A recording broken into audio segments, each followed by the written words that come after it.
कि यूक्रेन की राजधानी कीव पर रूस का ड्रोन अटैक और बीती रात रूस ने कीव पर ड्रोन हमला किया। ड्रोन हमले के बाद घर में लगी आग। रूसी ड्रोन हमले में एक बच्चा घायल। कीव के मेयर विटाली क्लेट्स्को ने हमले की पुष्टि की है।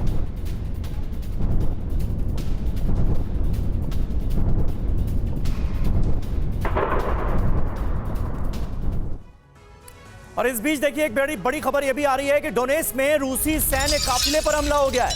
यूक्रेन ने हाइमार्स से रूसी सेना पर कर दिया अटैक। वॉर फ्रंट पर रूसी टैंकों को बनाया गया है निशाना। ये देखिए तस्वीरें। पिन पॉइंट हमले में कई रूसी टैंक तबाह हो गए हैं। यूक्रेन ने ये टारगेटेड अटैक किया, पिन पॉइंट अटैक किया गया, जिसमें रूस को खासा नुकसान हुआ है। तस्वीरों में भी साफ नजर आ रहा है कई रूसी टैंक तबाह हो गए हैं इस हमले में।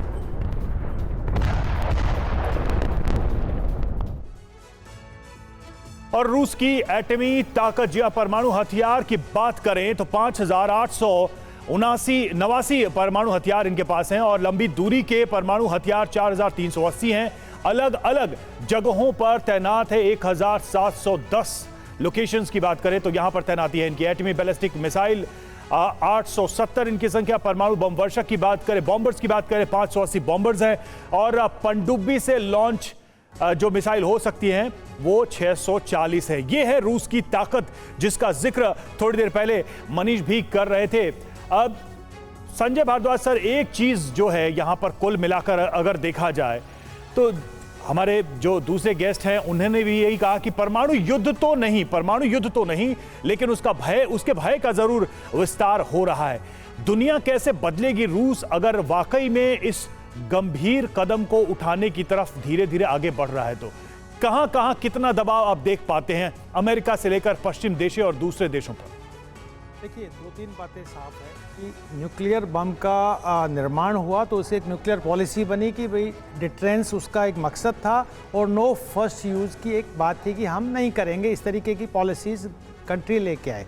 लेकिन जो अभी जो दौर चल रहा है, खासकर जब यूक्रेन रशिया युद्ध हुआ है तब से नव यथार्थवाद में एक बात समझ के आई कि इंटरनेशनल इंस्टीट्यूशन आपको मदद नहीं करेगा, आपको सेल्फ हेल्प सिस्टम डेवलप करना पड़ेगा। और इसी को देखते हुए कई देशों ने अपनी न्यूक्लियर पॉलिसी में चेंज किया, जिसमें पुतिन ने अब अनाउंस किया। उससे पहले चाइना ने किया। चाइना ने कहा हम 900 न्यूक्लियर बम बनाएंगे। बेल्जियम ने अपनी न्यूक्लियर पॉलिसी में चेंज किया। साउथ कोरिया ने अपनी न्यूक्लियर पॉलिसी में चेंज किया। तो आप ये देखिए कि आज के दिन दुनिया में 9 देश हैं जिनके पास परमाणु बम है।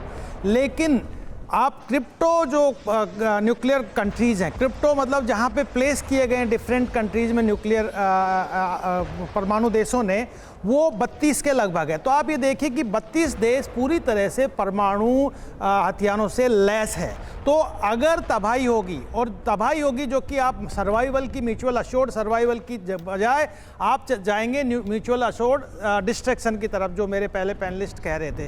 तो निश्चित रूप से इसमें बहुत रेस्ट्रेंट की ज़रूरत है, इसमें डिटरेंस की ज़रूरत है। मुझे लगता है एक ग्लोबल पॉलिसी निश्चित रूप से होने की ज़रूरत है। अगर इस तरीके से सीधा एग्जिस्टेशनल इश्यूज रशिया के लिए होगा तो निश्चित रूप से वो शोकेस में रखने की चीज़ नहीं है। बहुत बड़ा उनके पास न्यूक्लियर जखीरा है और वो उस पर स्ट्राइक करेंगे। और सबसे पहले जो विक्टिम होगा वो यूरोप में यूके उनका पहला टारगेट है और वो सीधा इंडिकेट भी कर चुके हैं। तो मुझे लग रहा है कि ये जो न्यूक्लियर पॉलिसी है इसको निश्चित रूप से यूएन में अभी सबमिट हुआ, उसमें इस बात को रखना चाहिए। लेकिन मनीष, अब जल्दी से मुझे ये बता दीजिए कि अब इस पॉलिसी में बदलाव के बाद, क्योंकि खतरनाक इरादों का इजहार एक तरह से व्लादिमीर पुतिन की तरफ से कर दिया गया है, इसे यूरोपीय देश, पश्चिमी देश चेतावनी की तरह भी ले सकते हैं। क्या कोई उनके रुख पर असर पड़ता हुआ नजर आ रहा है? क्योंकि पश्चिमी देशों के हथियारों से लगातार यूक्रेन हमले तो कर ही रहा है, रूस के अंदर भी कर रहा है।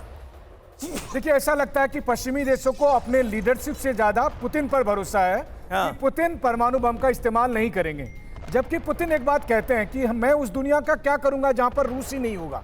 उनके कहने का मतलब ये नहीं है कि रूस जो है सो वो छोटा हो जाएगा या रूस पूरा खत्म हो जाएगा। रूस एक देश के तौर पर उसकी जो आन बान शान है उसको अगर आप हर्ट करेंगे, जब लंबी दूरी की मिसाइल से मॉस्को में, सेंट पीटर्सबर्ग पर आप हमला करना शुरू करेंगे, आप क्रेमलिन पर अटैक करेंगे, तो आपको क्या लगता है कि वो कहेगा नहीं नहीं जी मैं शांति दूत बनकर आया हूं? पुतिन पर भारी दबाव है, क्रेमलिन पर भारी दबाव है। कुछ कर दिखाने के लिए। पूरे रूस में इस बात को लेकर चिंता है कि अगर लंबी दूरी की मिसाइलों का इस्तेमाल होने लगे तो फिर रूस का रिएक्शन क्या होना चाहिए। मुझे लगता है कि इस वक्त यह कह देना कि कुछ भी नहीं होगा, मामला उससे बहुत आगे जा चुका है, अब तैयारी हो चुकी है। हाँ, यह है कि इस्तेमाल कैसे होगा उसके लिए भी पुतिन ने हिंट किया था कि जरूरी नहीं है कि जहां पर आप सोच रहे हैं वहीं पर गिराएंगे, और छोटे स्केल का भी कहीं इस्तेमाल हो सकता है। वो अपनी तरफ से हर वो हिंट दे रहे हैं। अब अगले कुछ घंटे में तय हो जाएगा जब बाइडन और जेलेंस्की की मुलाकात होगी, और फिर बाइडन जी उसके बाद जो आगे बढ़ने का फैसला लेते हैं। बिल्कुल, और इस पर भी नजर रहेगी कि इस मुलाकात से क्या निकल कर आता है। दबाव तो जरूर होगा पुतिन के इस ऐलान